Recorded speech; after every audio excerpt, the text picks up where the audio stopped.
The miles have been run. You know this foam has been put through the work and the ultras have been completed in this shoe. It's an oldie but a goodie. Does the Norda 001 deserve a spot in your shoe rotation? Find out in today's full review.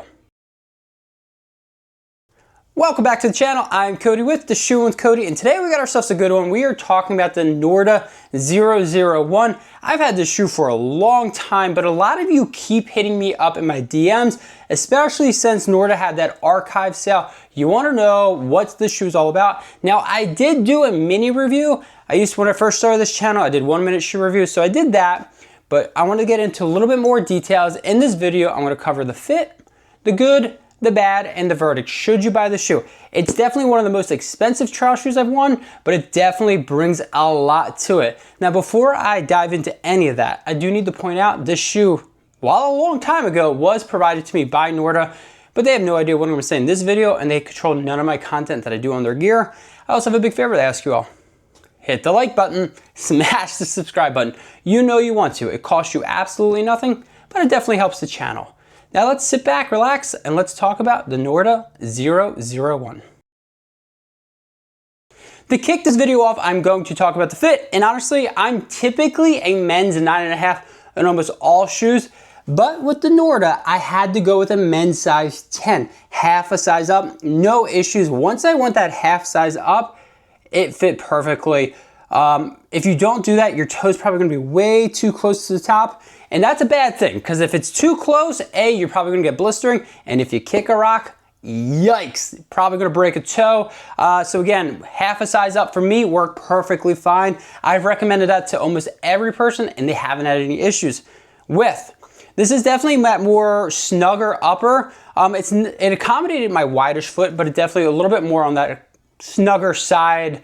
Not an issue at all. Again, I didn't get any blisterings here or here, but I do like to point that out. I have a whitish foot and it worked for me, just a little on the snugger side. And then the toe, the volume of it. Again, no issues out there. It's really important because again, if it's the volume is not there, you're going to get blistering up top. And specifically this one, it has an overlay here. So if the volume's not there, you're gonna blister on the top of your toe, and that's not fun. Again, for me, half size up did the trick, and everybody I've told that to, it did the job too.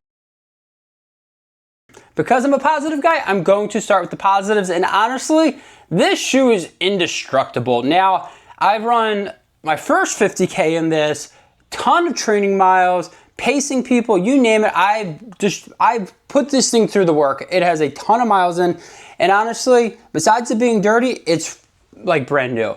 This thing is indestructible. The Dyneema upper, you need special scissors to cut this. This thing is not going to rip. So if you have a shoe where you keep busting out the sides, this material is made to last. Midsole, really nice. Now, it did take it a little while for me to break it in. I always like to point that out, but after a handful of miles, it's just really nice. Now, like when I do this squish test, you're like, Cody, that's not really squishing that much. It doesn't tell the full story. Again, I did my first 50K in this, and it really just works well with my foot. It babies my feet. It's responsive.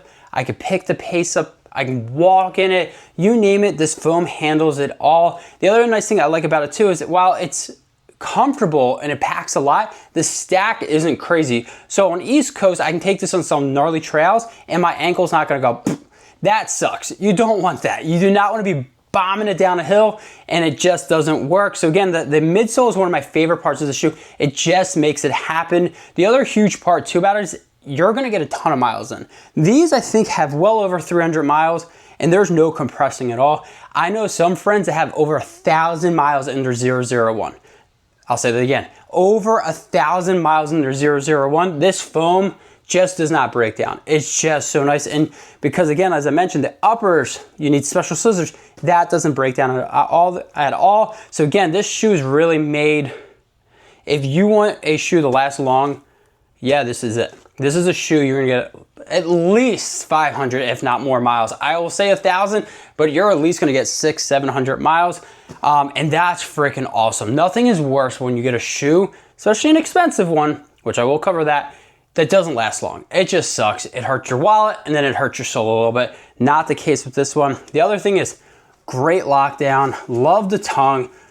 get it in place, lock it, roll, no issues at all. And then there's a Vibram Outsole. Vibram is money.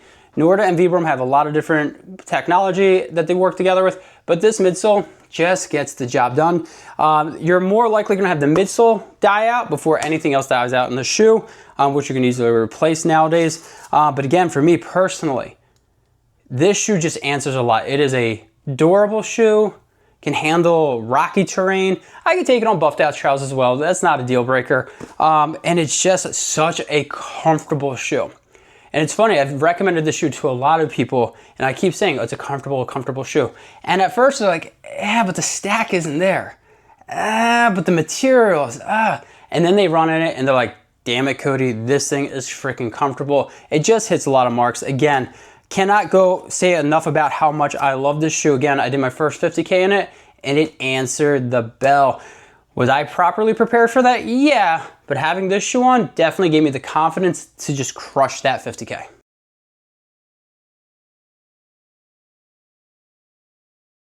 With the good, you do know there has to be some bad, and the number one has to be the cost. Woo-wee! It is $285. I did not stutter, folks. I did not say that wrong. $285 is a lot. Yes, it will last really long, but it's still gonna hurt your bank card. When you buy this, it is going to hurt. Now there is the archive sale. So right now, it's the 24th to 25th and maybe one more day, don't hold me to that. It's about $170. If you can get these on the archive sale, jump on it. $170 for this shoe is a steal. $285 just hurts your soul, folks. It makes me want to cry. But again, you do get, for $285, you're at least gonna get 1,000 miles in it, right? So it kind of makes it feel better. The other thing that I've had a little bit of issue, and it took me a while to get used to, is there's not much of a heel counter there. Now the 002 has a heel counter, this one doesn't. I'm not a huge fan of that. It didn't cause any issues, and obviously I didn't roll my ankles. I just wish there was more heel counter support. I'm a sucker for a really great heel counter. The upper is definitely a little bit more minimalist. Let me take this out. You're just gonna be able to see, it's very minimal. You know, I can kind of crush it down. So that'd be my only, besides the cost just really hurting my soul, and it does, the heel counter. Give me a little bit more. If a newer version's coming out of this shoe, I really hope there's a little bit more. I don't need a ton. I don't need a huge heel counter. Just a little bit more structure would make me happy. And honestly, that's it for negatives. The $285 price tag is going to hurt, and then the heel counter. I know some of you are just probably not going to like this type of heel counter, and I want to make sure I point that out. You heard the good, you heard the bad, and now you want my verdict. Should you buy the Norda 001? And honestly, if you got the cheddar, or you could pick it on the archive sale, buy this shoe. This shoe is so good. I've not recommended this shoe to somebody and they go back to me and go, Cody, I hated the shoe. Every person I've recommended this shoe to has absolutely loved it. So if you got the cheddar, buy this shoe.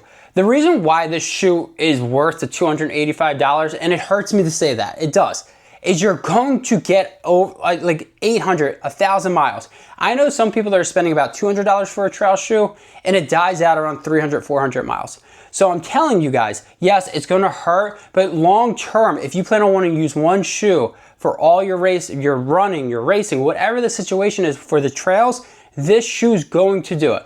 Again, it's going to cost you a lot, but the durability is off the charts with the 001. So there you have it. You heard the good, you heard the bad, and you heard my verdict. Now I want to hear from you. Have you tried the 001? Did you like it? Did you love it? Hey, be honest with me. Did you hate it? Drop a comment down below. I'd love to hear what you guys are thinking about this shoe. Also, do you plan on picking it up on the archive sale? Let me know. Drop a comment down below. I appreciate all the support you have shown me. Remember, hit the like button, smash the subscribe button, and until next time, I'll see you all out on the run. Thanks for checking out this latest review. Don't forget, hit the like button, smash the subscribe button, and check out some of the other rad content that I've dropped out on the channel.